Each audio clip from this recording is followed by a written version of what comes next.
मैं हूं अंकित अवस्थी।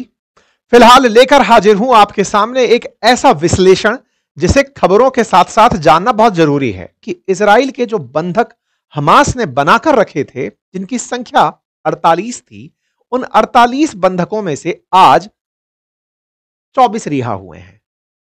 इतना प्रयास और उसके बावजूद आधे ही रिहा, यह अपने आप में फिर एक सवाल खड़ा करता है कि ये जो इतना बड़ा डेकोरम सजाया गया था ट्रंप के लिए, क्या वो वाकई में कारगर सिद्ध हुआ या फिर हमास कामयाब हो गया? आज के सेशन में हम इन सारी खबरों का विश्लेषण करने जा रहे हैं, जिसमें क्या वाकई में ट्रंप के लिए जो इजराइल की संसद, जिसे नेसेट कहते हैं, वहां पर उठी मांग कि ट्रंप को मिलना चाहिए नोबेल पुरस्कार, क्या वो वाकई में पूरी हो सकती है? ऐसे समय पर जब दिखावा ज्यादा और सच्चाई कम हो, ऐसे समय पर जब हमास ने फिर से एक बार इजराइल को और अमेरिकी प्रयासों को बौना दिखा दिया हो, एक ऐसे समय पर जब हमास के ऊपर दुनिया के सभी देशों का प्रेशर हो, उसके बावजूद भी 48 बोल करके 24 बंधकों को रिहा करके क्या दिखाना चाहता है हमास? क्या हमास जीत गया है इस पूरी कहानी को? सारी बातें आज के विश्लेषण में, क्योंकि अल्टीमेटली ये जंग रुकवाने का जो दिमाग में सुरूर लेकर दौड़ रहे ट्रंप हैं, हालांकि इस बार वो नोबेल पीस पुरस्कार नहीं पाए, लेकिन क्या वाकई में वो नोबेल पीस के हकदार हैं? मैं इस बात को इसलिए बोल रहा हूं क्योंकि अल्टीमेटली जिस काम को वो करवाने में फिलहाल कामयाब हुए, जिसके लिए इजराइल में मांग उठी कि दुनिया को बहुत सारे ट्रंप चाहिए, इजराइल में आप पहुंचते हैं और इजराइल के राष्ट्रपति और प्रधानमंत्री आपका वेलकम करने पहुंचते हैं, इजराइल के अंदर बात उठती है कि ट्रंप जैसा कोई नहीं। इस बारे में मैंने आपको हमारे एक अन्य और प्लेटफॉर्म अपनी पाठशाला पर कल ही बता दिया था कि ट्रंप मिडिल ईस्ट की यात्रा पर आ रहे हैं और प्रधानमंत्री मोदी को में इजिप्ट बुलाया गया कि आप आइए, हम एक बहुत बड़ा ऐतिहासिक काम करने जा रहे हैं। हालांकि भारत की तरफ से भारत ने अपने विदेश राज्य मंत्री को वहां पर भेज दिया है, वो बात अलग है, लेकिन फिर भी ट्रंप का इजराइल दौरा अपने आप में एक बड़ी बात, हमास द्वारा बंधकों को रिहा करना एक और बड़ी बात। हमास जिन बंधकों को लेकर बैठा था, इजराइल में जिन बंधकों की रिहाई के लिए आए दिन प्रोटेस्ट हो रहे थे, क्या वो प्रोटेस्ट आज केवल एक इवेंट की बलि चढ़ गए? मैं ऐसा इसलिए बोल रहा हूं क्योंकि सारे अभी भी रिहा नहीं हुए। ऐसे में क्या गाजा के अंदर वाकई में शांति आ जाएगी? क्या ट्रंप के द्वारा किया गया ये पंप एंड शो किसी काम आएगा? क्या ट्रंप के सम्मान में लिखा गया थैंक यू ट्रंप का कोई वैल्यू रह जाएगा? बहुत सारी बातें हैं साथियों। आज की हेडलाइंस भले ही कितनी हो कि इजराइल का हॉस्टेज रिलीज हो चुका है, ऑल लिविंग कैप्टिव्स, जितने भी जिंदा बंधक थे वो रिहा हो चुके हैं, लेकिन सभी बंधक रिहा नहीं हुए हैं।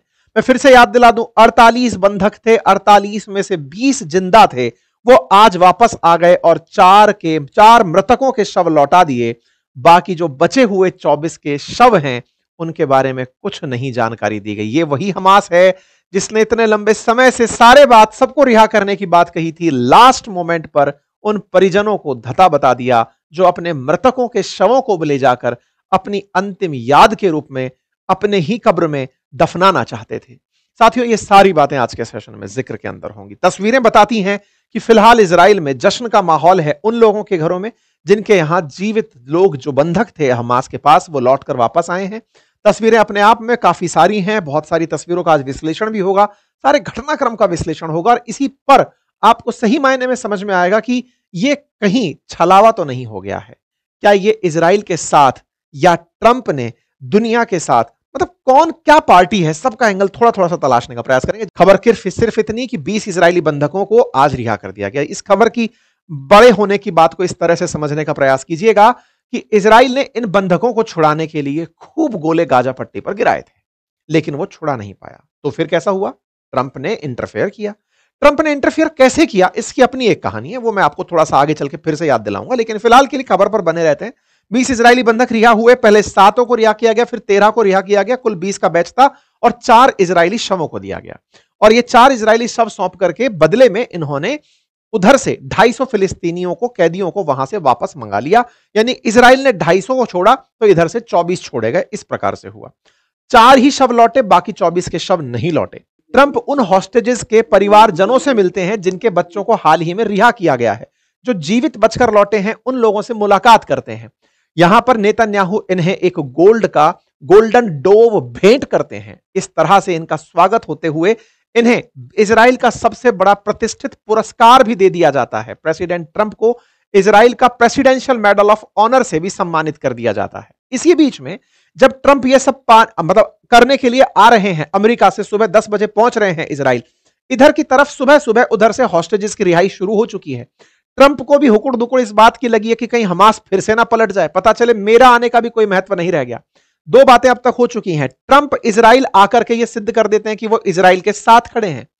दूसरी तरफ हमास से बंधकों को रिहा करवाने के लिए रेड क्रॉस की बसें जाकर के गाजा पहुंचती हैं और वो गाजा बंधकों को लेने के लिए पहुंचती हैं। लेकिन उससे पहले चूंकि हमास की मांग थी कि जो फिलिस्तीन के आतंकवादी गिरफ्तार कर रखे हैं इजराइल ने लगभग 250, पहले उनको रिहा करो, पहले 1700 बंधक मांगे हैं उन्होंने, 250 को पहले बैच में मांगा कि पहले उनको रिहा करो। तो इन्हीं रेड क्रॉस की बसों में बिठाकर पहले उनके लोगों को सेंट्रल गाजा ले जाया जाता है और बदले में उधर से इनके जो जीवित बचे हुए बंधक थे उन्हें लाया जाता है।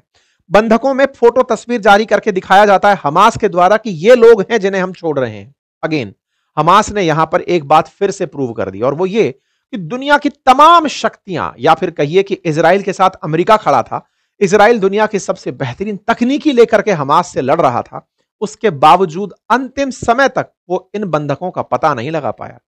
हमास ने ही अल्टीमेटली ये बताया कि ये लोग हैं हमारे पास जिन्हें हम रिहा कर रहे हैं। इसीलिए मैं इस घटना को सबसे बड़े बंधक रिहाई कार्यक्रम के रूप में मानता हूं। मेरा मानना यह है कि जब दुनिया की सारी ताकतें इनसे, इन आतंकवादियों से, इन लोगों को छुड़वाने में जुटी हों, लेकिन वो इस जिद पर कायम थे कि हम इन्हें नहीं छोड़ेंगे। लेकिन एक बात मैं यहां पर आपको बता दूं, हमास जिसे इजराइल आतंकवादी मानता है, भारत उसके ऊपर कोई टिप्पणी नहीं करता है। हमास असल मायने में गाजा के अंदर वैसे ही प्रतिनिधित्व चाहता है जैसे अफगानिस्तान के अंदर तालिबान चाहता है। हमास का रोल वही है जैसे इसमें अफगानिस्तान में कभी तालिबान का हुआ करता था। वो गाजा के अंदर अपनी सत्ता चाहता है और ऐसे में उसके साथ बिना पब्लिक सपोर्ट के ये संभव ही नहीं था कि ये 20 की 20 बंधक ऐसे ही रह जाते। ये प्रश्न विचारणीय है। मैं इसे हमास की जीत के रूप में देखता हूं। और वो क्यों देखता हूं? क्योंकि जब दुनिया उसके सामने खड़ी है कि भाई इन्हें रिहा कर दो, वो आखिरी दिन तक भी 48 लोगों को रिहा नहीं करता है। 48 की बात को करके ट्रंप दुनिया से सम्मान पा रहे हैं, मिस्टर पीस प्रेसिडेंट के लिए नोबेल पुरस्कार की मांग हो रही है, लेकिन आखिरी दिन भी वो मात्र 24 को रिहा करता है। इसका मतलब यह है एक इतना सा लैंड मास जिसको पूरी तरह इजराइल ने छेद दिया, जहां पर 60,000 से ज्यादा लोगों की मौतें हो गई हों, जहां पर सब तरह के दबाव प्रयास करा लिए गए हों, उसके बावजूद भी जिन लोगों को रिहा नहीं कराया गया, इसका मतलब हमास का अभी भी नेटवर्क जिंदा है। हमास अभी भी गाजा के अंदर सक्रिय है। मैं इस बात को बार बार दोहरा रहा हूं, वो इसलिए क्योंकि इस शांति प्लान का जो सेकंड फेज है उसमें हमास को गाजा छोड़ना होगा। ट्रंप ने यही डिमांड की है कि हमास को वेपन छोड़ना होगा और हमास को गाजा छोड़ना होगा। क्या आपको इस बात से इतनी भी अनुभूति हो रही है कि वो हमास जिसने आखिरी समय तक भी इस डील की शर्तों को नहीं माना, जो आखिरी समय तक भी बंधकों को लिए रहा और इजराइल की फोर्सेस बाल तक पता नहीं लगा पाई, इसका मतलब हमास सरेंडर करने वाला नहीं है। और वो जो सरेंडर करने वाला नहीं है, यह बात शायद इजराइल भी जानता है। खैर, फिलहाल के लिए बंधकों की रिहाई का कार्यक्रम था, ट्रंप के सम्मान में था, हेलीकॉप्टर सम्मान में खड़े थे। बंधकों को लाते समय हमास का अगर आप नजारा देख लें, उससे आपको यह समझ में तो आता है कि इनके इरादे हथियार डालने का तो नहीं है। पूरी दुनिया के कैमरे लगे हैं इस बात को देखने के लिए कि बंधक रिहा हो रहे हैं।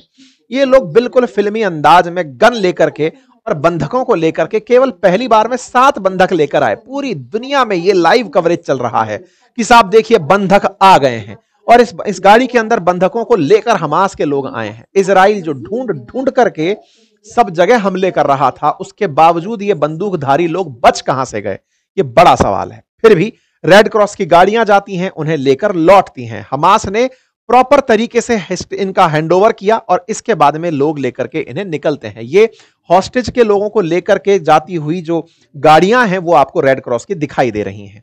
बंधक जब पहुंच करके आते हैं तो परिवारजनों के सामने तस्वीरें और फोटो दिखाते हैं। इस बीच में डोनाल्ड ट्रंप हवा से यात्रा करते हुए आ रहे हैं, क्योंकि अमेरिका से इजराइल की यात्रा चल रही है। रास्ते में वो हवाई जहाज में ही एयरफोर्स 1 में सारी सुविधाएं हैं। एयरफोर्स 1 के माध्यम से पूरा इंटरनेट पूरे टाइम कनेक्ट रहता है, हॉटलाइन कनेक्ट रहती है। ट्रंप पूरे टाइम काम करते हुए आते हैं। ऐसे में वो हवाई जहाज के अंदर ही हॉस्टेज रिलीज की खबर देख लेते हैं कि चलो मेरे पहुंचने से पहले ये सब हो गया है, हिस्ट्री बन गई है। इवांका ट्रंप, ये कैरोलिना लेविट जो इनकी प्रवक्ता हैं, वो इस बात को शेयर करती हैं कि ट्रंप हॉस्टेज सेरेमनी को देख रहे हैं, पूरी तरह से ऑब्जर्वेशन होता है। पहले 7 इजरायली बंधक रिहा होते हैं और बंधकों की रिहाई पर इस तरह से आप देख सकते हैं रेड क्रॉस की गाड़ियां उन्हें लेकर के निकल रही हैं।